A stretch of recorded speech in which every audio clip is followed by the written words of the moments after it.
In this video, we're going to talk about how to use the ideal gas law. Now, the video you just watched was a video that dealt with the difference between a real gas and an ideal gas. You talked about the kinetic molecular theory, and you talked about the differences of what happens to a gas when it's in the containers, how the molecules move in a straight line, how they bump into the edge of the container, all those different things. Well, all gases act like ideal gases. Now, ideal means perfect gas. Now, gases aren't exactly perfect. If you were to get to very high pressures or high temperatures, that doesn't really apply very well. But basically, gases act like ideal gases all the time. Now, this law is going to be very different from Boyle's, Charles, and Gay-Lussac's law and the combined gas law that we've done in the previous assignments. This one's going to be very different, and here's why. Every one of those gases talk about something like this balloon. Now, you'll notice in this balloon, I have air inside of it, and it has pressure, and it has volume, and it has temperature. But what we haven't taken into consideration in any of the laws is something like this. Here's a second balloon, and there's a big difference. Yes, the red balloon has pressure, volume, and temperature, and the blue balloon has pressure, volume, and temperature, but the difference between them at this point is how much gas is inside. None of the laws have taken that into consideration. So what we're going to see in this law is going to take into consideration how much gas do you actually have. Well, let's look at the law first. This law has the following mathematical relationship. PV equals nRT, sometimes called PIV-NERT, because that's what it would sound like if you were to say it. PIV-NERT, PV equals nRT. Now notice how different this law is. It's got one pressure, one volume, one temperature. It also has a couple of letters we don't know, and we'll cover that in a minute. Notice there's no P1V1, no P2V2. You have one pressure, one volume, one temperature. It is obviously very different from the other law.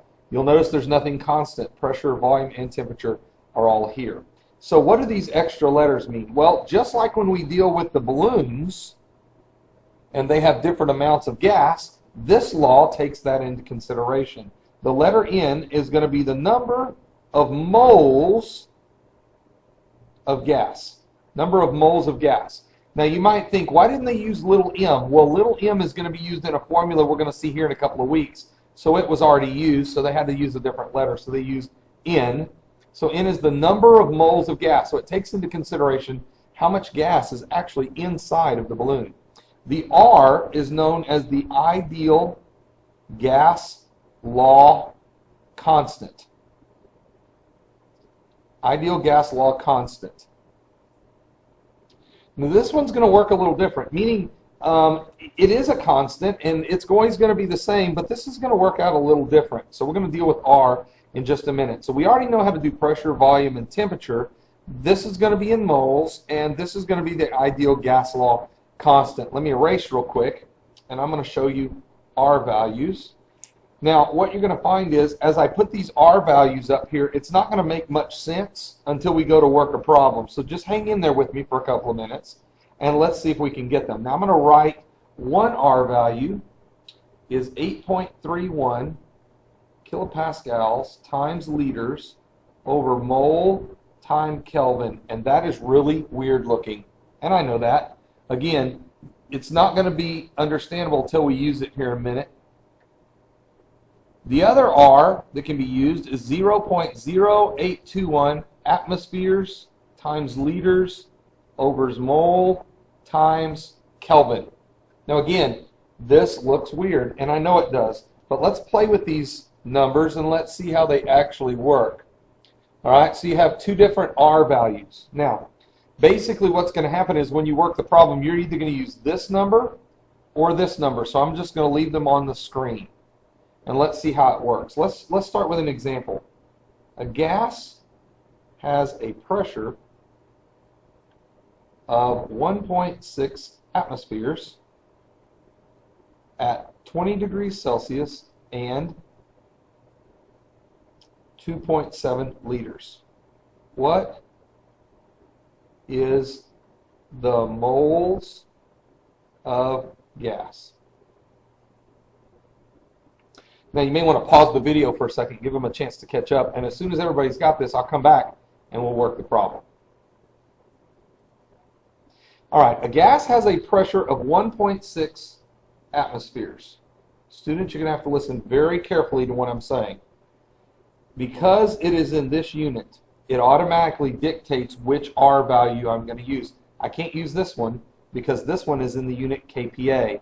This one has atmospheres in it. So I automatically know I'm going to use 0.0821 right here. Now, this is going to be very important to catch. The R value tells you what to do. Now, listen very, very carefully. See this number right here? Everybody else in the rest of the formula has to be in this units for you to use this number. Somebody's got to be in atmospheres. I've got it right there. Somebody's got to be in liters. You'll notice I have that also. 2.7 liters. Somebody's got to be in moles. That's my X, and that's what they're looking for. Somebody's got to be in Kelvin. Well, that's in Celsius. So 20 plus 273.15, we know how to do that. 293.15 Kelvin. One more time. If you're going to use this number, everybody in the formula has to be in these units. So what you see in this box right here is actually the unit for this number. If you use this number, everybody else has to be in these units. So if you're going to use the number here on the top left corner, everybody's got to be in kPa, liters, moles, Kelvin. That's all there is to the law. Now I'm going to erase real quick, and we're going to do the math for this problem. So it's 1.6 times 2.7 equals X times 0.0821 times 293.15. There's all my numbers. Now I just dropped the units because we already know that it's going to come out it's going to be in moles, so we'll go ahead and write the answer. The answer is going to be in moles. So I'm going to take my handy dandy calculator. Now notice I have my X here, so I'm going to divide by these two guys to move them to the other side. Simple algebra, 0.0821 and 293.15. Now different students work this in a different way. Some students will multiply these two numbers on the bottom and get this answer here, and then they'll multiply the top two numbers and divide by this magic number, and you've got it. I'm going to do it a little different. Here's how I'm going to do it. I'm going to multiply and then divide and divide again. Pretty simple.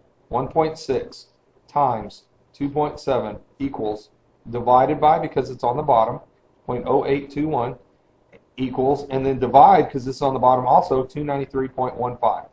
Answer, you should be able to see on the screen, 0.18. 0.18 moles. Now I'm not worried about sig figs. I've just rounded to 2 decimal places, so I just chose to go to 2 decimal places. Ideal gas law mathematically is not very difficult. The biggest part about the ideal gas law is there's one of every letter, one P, one B, one T, and there's this new thing in, how many moles inside, so we're taking into consideration how much gas is inside the container, and then R, which is the constant. So you're always going to use this number or this number for R. You just have to use the correct one that matches your units. Plug the numbers in and algebraically solve for what you have. Let's try another one real quick. Let's take out my numbers, and let's work this one.